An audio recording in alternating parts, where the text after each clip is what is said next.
कि मैं युवाओं को संबोधित करूंगा आज, और युवा बहुत संख्या में आए हैं। मुझे उसकी बहुत खुशी है कि आप सब लोग पधारे। पहले तो मैं उन युवक और युवतियों का बहुत बहुत अभिनंदन करता हूं जो आप सब लोग यहाँ पर पधारे। और अब यहाँ से आपकी बात शुरू होती है। मैं आपको कुछ कहना चाहता हूँ।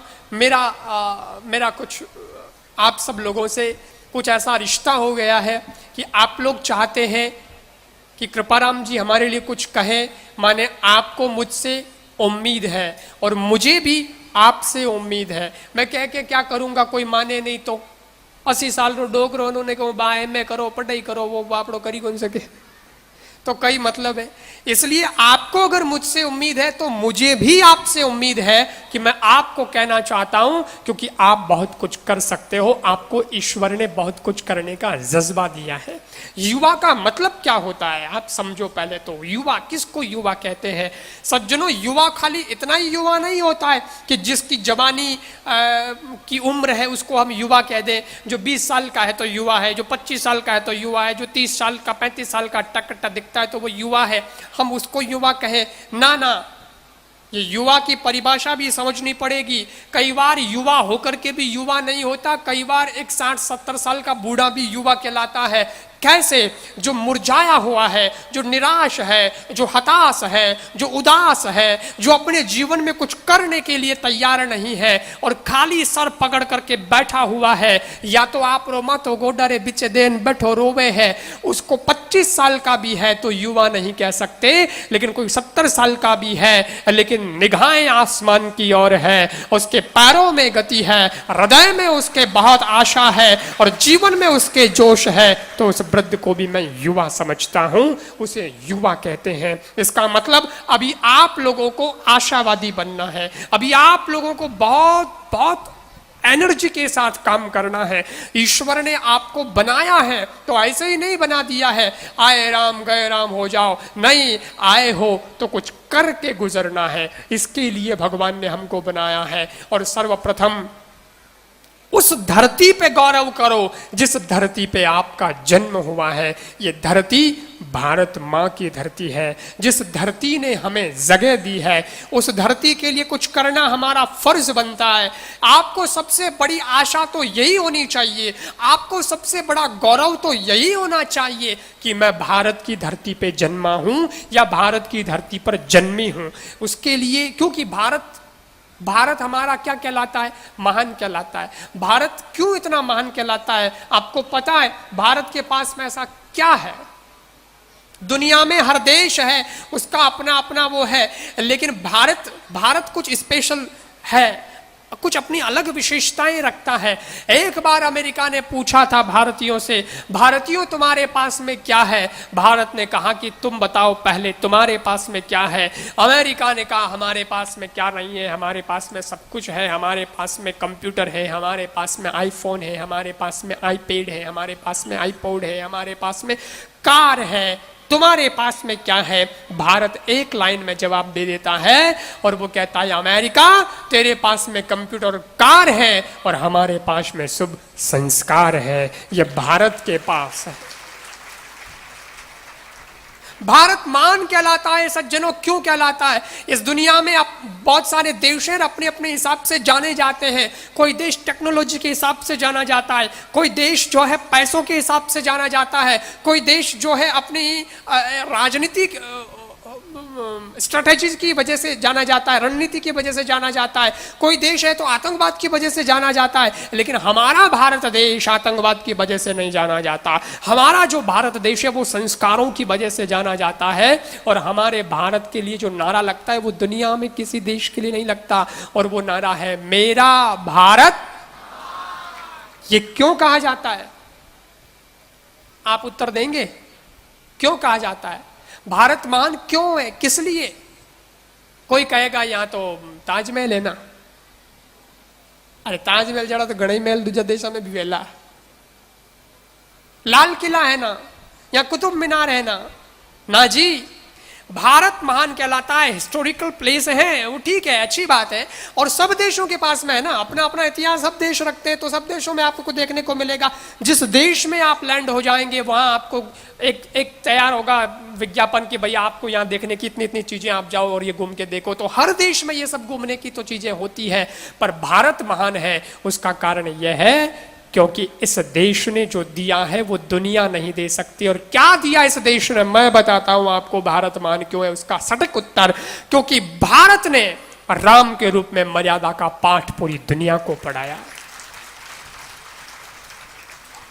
भारत ने श्री कृष्ण के रूप में कर्म की उदात्त शिक्षा पूरी दुनिया को दी है। और सज्जनों, भारत ही है जिसने बुद्ध के रूप में करुणा का पाठ पूरी दुनिया को पढ़ाया है। और हम उसे ही हिंदुस्तान कहते हैं जिसने भगवान महावीर स्वामी के रूप में अहिंसा की शिक्षा पूरी दुनिया को दी है, हम उसे भारत कहते हैं। भारत क्यों महान है उसके लिए कुछ और उदाहरण आपके सामने प्रस्तुत करता हूं, और आपके रोंगटे खड़े होने चाहिए। मेरे को आपके सामने बोलने का सिर्फ शौक नहीं है, लेकिन मैं चाहता हूं कि आपसे कोई पूछ ले रास्ते चलते, या कभी आप विदेश की धरती पर जाएं और वहां आपको कोई पूछे कि तुम इंडिया से आए हो तो क्या है तुम्हारा इंडिया, तब तुम ये जवाब दे सको। उसके लिए मैं आपको कहना चाहता हूं कि इंडिया क्या है। आज कान खोल के सुनना, समझ में आ जाएगा आपको। लोग जानते हैं इंडिया के लोगों को, इंडिया की फिल्म लोग जानते हैं, इंडिया के एक्टर्स लोग जानते हैं, इंडिया के अंदर क्या क्या होता है क्या वो सब जानते हैं। लेकिन सज्जनों, इंडिया हकीकत क्या है, भारत का असली रूप क्या है, मैं आज बताना चाहता हूं, जिससे आपको, माताओं बहनों को, भाइयों को, सबको गौरव होगा, गर्व की बात होगी, वो बताने जा रहा हूं।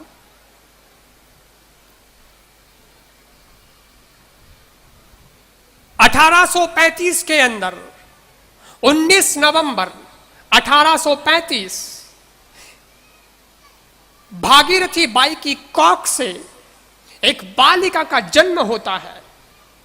उसके बचपन का नाम होता है मनु, और वो बालिका धीरे धीरे धीरे धीरे बड़ी होती है, लेकिन वो दूसरी बच्चियों की जैसे नहीं होती।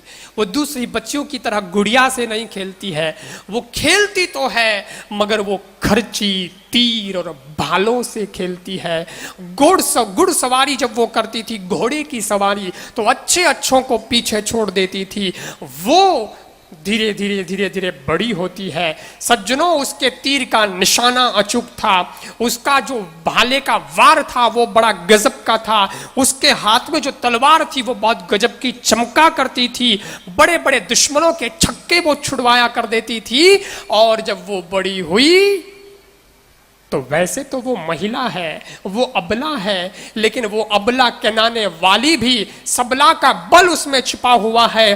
वो माना कि रति स्वरूपा है, नारी रति स्वरूपा मानी गई है, मगर रति स्वरूपा होते हुए भी वो रणचंडी का रूप धारण कर देती है, अंग्रेजों के छक्के छुड़वा दिया करती है। और बाद में उसी मनु का नाम इस देश ने झांसी की रानी लक्ष्मीबाई रख दिया और पूरी दुनिया में प्रसिद्ध हो गई। लेकिन उस झांसी की रानी लक्ष्मीबाई का जन्म जिस देश में होता है उस देश का नाम भारत है।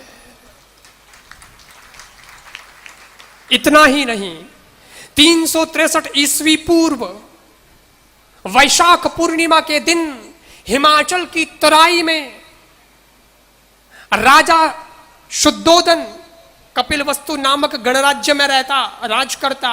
उस राजा शुद्धोदन और रानी महामाया की कोख से राज्यवल लुम्बिनी में एक बच्चा जन्मता है और प्रजावती उसका पालन पोषण करती है। वो राजा का बेटा है, राजकुमार है, उसके किसी बात की कमी नहीं है, लेकिन वो सारे संसाधन सब कुछ छोड़ करके, सारे वैभव को छोड़ करके वन में जाता है और वो सिद्धार्थ नाम का बालक तपस्या करता है, बुद्धत्व को प्राप्त होता है। जाता तो सिद्धार्थ बन के है, लेकिन जब बौद्ध को प्राप्त करता है तो गौतम बुद्ध के रूप में जाना जाता है। वो जिस देश में होता है उस देश का नाम भारत है। इतना ही नहीं मित्रों, आपको और गौरव हो उसके लिए एक उदाहरण और देता हूं।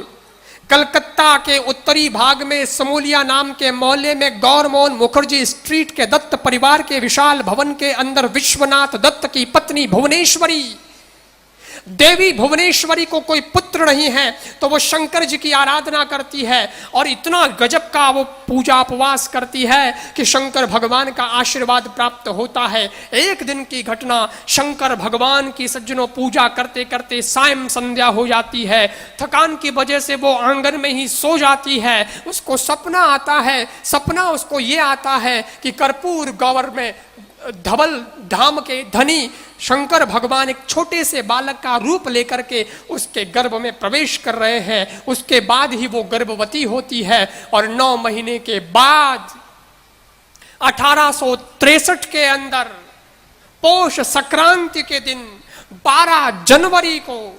6:33 पर आकाश के सूर्योदय से पहले धरती का सूर्योदय उसके बालक के रूप में जन्म लेता है।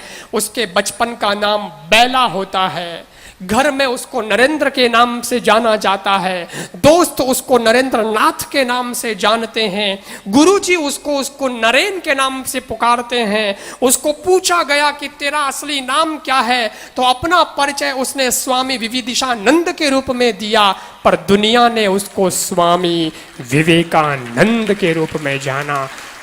ऐसा स्वामी विवेकानंद देने वाला देश मेरा भारत है। इतना ही नहीं सज्जनों, मैं आपको बताना चाहता हूं, राष्ट्र सर्वोपरि का नारा जिसने दिया, हमेशा जिसने ये कहा कि मेरे रगों में, मेरे खून में केवल और केवल राष्ट्र राष्ट्र राष्ट्र ही दौड़ता है, ऐसा एक नवयुवक पंजाब प्रांत के लायलपुर जिले के बंगा नाम के गांव में 1907 को जन्म लेता है। 27 सितंबर 1907 को उसका जन्म होता है और फिर देश के लिए ही वो जीता है, देश के लिए ही सब कुछ करता है। युवाओं के अंदर कभी खत्म नहीं होने वाला देशभक्ति का ज्वार पैदा करके बहुत छोटी सी उम्र के अंदर सज्जनों 23 मार्च 1931 को सज्जनों वो इस दुनिया से ये कहते हुए रुखस्त होता है कि रुखस्त हम तो अब चलते हैं, वतनवासियों तुम हौसले से रहना। ये कहकर के वो नौजवान विदा ले लेता है। बहुत छोटी सी उम्र 23 साल की उम्र में वो इस दुनिया से चला जाता है। सज्जनों, उस युवक का नाम सरदार भगत सिंह होता है और वो भगत सिंह आज युवाओं का प्रेरणा स्रोत बना हुआ है। मैं इससे भी थोड़ा निकट आता हूं और आपको बताना चाहता हूं कि भगत सिंह ऐसा भगत सिंह क्यों बना, स्वामी विवेकानंद क्यों बने, और झांसी की रानी लक्ष्मीबाई कैसे बन गई और बुद्ध कैसे बन गए। उसके लिए एक और उदाहरण देकर के फिर सारी बात के सार में आते हैं। और ये जो उदाहरण होगा ये आपको बहुत ज्यादा गौरवान्वित कर देगा, क्योंकि हम सब राजस्थान के लोग हैं। आप जानते हैं उदयपुर के महाराजा उदय सिंह जी थे, राणा उदय सिंह जी, और वो उदय सिंह जी जिनके रनिवास में बहुत सारी रानियां थी, उनकी जो बड़ी रानी थी वो जालोर वंश की थी, जयवंता बाई उसका नाम था। वैसे पुत्र तो बहुत थे उदय सिंह जी के, लेकिन जयवंता बाई का जो पुत्र था वो कुछ अद्भुत था। बचपन से ही उसको गजब के संस्कार दिए गए, राष्ट्र के हित की बात बताई गई, देशभक्ति के संस्कार कूट कूट करके उसको पिलाए गए, भर दिए गए उस बालक के अंदर। और सज्जनों, वो बालक बड़ा होता है तो मुगलों के छक्के छुड़वा देता है, मेवाड़ को मुगलों का गुलाम नहीं होने देता है। जब तक अंतिम श्वास रहती है तब तक वो मुगलों को खदेड़ता रहता है। और सज्जनों, वो बालक बड़ा बनता है, वीर कहलाता है, सूरवीर कहलाता है। और 9 मई 1540 में कुंभलगढ़ की धरती पर उसका जन्म होता है और उसका नाम